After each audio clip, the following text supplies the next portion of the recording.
मेरी जिंदगी बड़ी सादी और सीधे सपाट ढर्रे पर चल रही थी।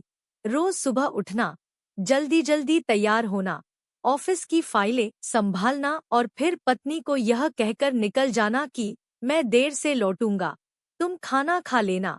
लेकिन पिछले कुछ महीनों से मेरे मन में अजीब सा शक घर कर गया था, क्योंकि मैंने नोटिस किया कि जैसे ही मैं ऑफिस के लिए निकलता, पत्नी के चेहरे पर एक अनजानी सी चमक आ जाती। वह जल्दी से घर के काम निपटाती और फिर बार बार खिड़की से बाहर झांकती, मानो किसी का इंतजार कर रही हो। पहले तो मैंने इसे नजरअंदाज किया और सोचा कि शायद मैं ही ज्यादा सोच रहा हूँ। मगर जब बार बार यही होने लगा तो दिल में एक कसक सी जागी कि कहीं मेरी पत्नी मुझसे कुछ छुपा तो नहीं रही। मैं रोज ऑफिस में बैठा काम करने की कोशिश करता, मगर दिमाग घर की ओर भागता रहता। मन में यही चलता कि जैसे ही मैं जाता हूँ, वह किसी से मिलने बाहर निकलती है। कई बार मैं आधे दिन की छुट्टी लेकर अचानक घर लौटने का मन बनाता, मगर फिर डरता कि अगर यह सिर्फ मेरा भ्रम निकला तो पत्नी मुझसे नाराज हो जाएगी। फिर भी एक दिन मैंने तय किया कि अब सच जानकर ही चैन लूंगा। उस सुबह जब मैं हमेशा की तरह तैयार होकर ऑफिस जाने का नाटक करने लगा तो पत्नी के चेहरे पर वही चमक दिखी। उसने मुस्कुराते हुए मेरा टिफिन दिया और कहा, आज ज्यादा देर मत करना। मैं बाहर निकला, मगर गली के मोड़ पर जाकर छुप गया। आधे घंटे बाद मैंने देखा कि मेरी पत्नी वाकई घर से निकली और किसी का इंतजार करने लगी। मेरा दिल धड़कने लगा। तभी मैंने देखा कि एक अधेड़ उम्र की औरत, जो हमारी पड़ोस में रहती थी, उसके पास आई और दोनों कहीं साथ चल दी। यह देखकर मुझे थोड़ी राहत मिली कि कम से कम कोई अजनबी पुरुष नहीं था, मगर फिर भी सवाल वही था कि आखिर रोज रोज यह क्या राज है। मैंने धीरे धीरे उनका पीछा करना शुरू किया। वे दोनों शहर के पुराने हिस्से में बनी एक इमारत में पहुंची। मैं दूर से देखता रहा। करीब एक घंटे बाद जब वे बाहर निकली तो उनके हाथों में कपड़े और कुछ पैकेट थे।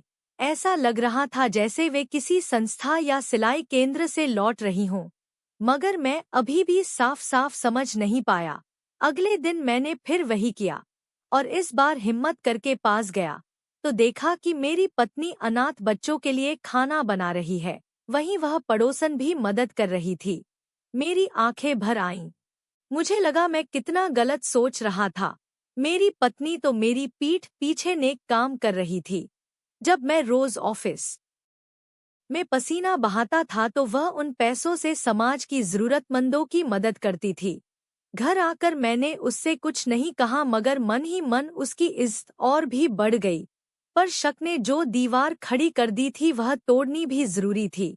इसलिए उस रात मैंने पत्नी से सीधा पूछा कि वह ऑफिस के बाद कहाँ जाती है।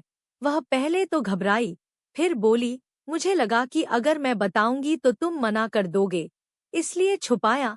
मैं पास के अनाथालय जाती हूँ, वहाँ बच्चों को पढ़ाती भी हूँ और खाना भी खिलाती हूँ। यह सब मैंने तुम्हारे पैसों से नहीं किया, बल्कि अपनी बचत से करती हूँ, ताकि तुम्हें बोझ न लगे। उसकी यह बातें सुनकर मेरी आंखें भर आईं और मैं बोला, तुमने मुझे गर्व करने का मौका दिया है। मैं तो सोचता था तुम किसी और से। मेरी बात पूरी होने से पहले ही वह मुस्कुरा दी और बोली, प्यार और भरोसे की परीक्षा कभी ऐसे मत लो। अगर विश्वास टूट जाए तो सबसे बड़ा घाव वहीं लगता है।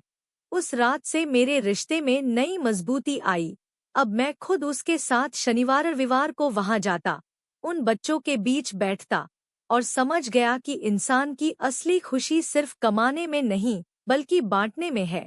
मेरा शक मेरी सबसे बड़ी सीख बन गया और पत्नी मेरी सबसे बड़ी प्रेरणा।